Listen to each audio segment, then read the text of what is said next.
How would you react if your family ignored you for 28 years? For nearly 3 decades, I was the family ghost. They'd look right through me at Christmas dinner and ask me to step out of family photos. Then my grandmother died, and Harold didn't just make me visible. It made me the only thing they could see. I inherited everything. And suddenly, the family that treated me like furniture wanted to treat me like a king. But they had no idea I was holding a secret that would burn their world to the ground. For 28 years, I was a ghost in my own family's gatherings. A phantom occupying a chair they were forced to sit but preferred to ignore. I was the black sheep, the cautionary tale, the spectral presence they navigated around on their way to more important conversations with more important people. At every holiday dinner, every birthday party, every milestone celebration, I was a masterclass in invisibility. My cousins, paragons of mediocrity, were showered with praise for the most mundane of accomplishments.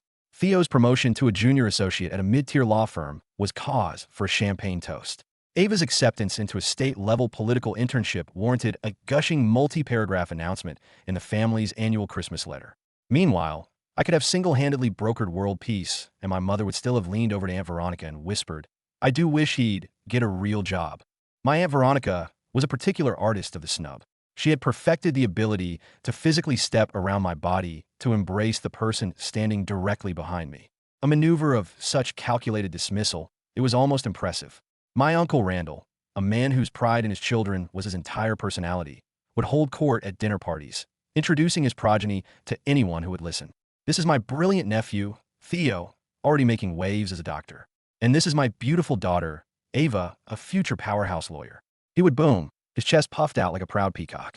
His eyes would then glaze over as they passed my spot, a flicker of nothing. It wasn't even disdain. It was a complete lack of recognition, as if I were a coat rack or a piece of unremarkable furniture.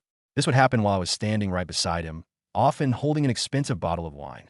I brought a silent offering to the gods of family acceptance that was never received. It always had to be expensive wine, a lesson I learned the hard way after a cheap bottle one year was used as a punchline for the rest of the evening. My cardinal sin, the act that had excommunicated me from the family's circle of acceptable professions, was dropping out of law school. The full story is on the channel. Link in description. Down arrow.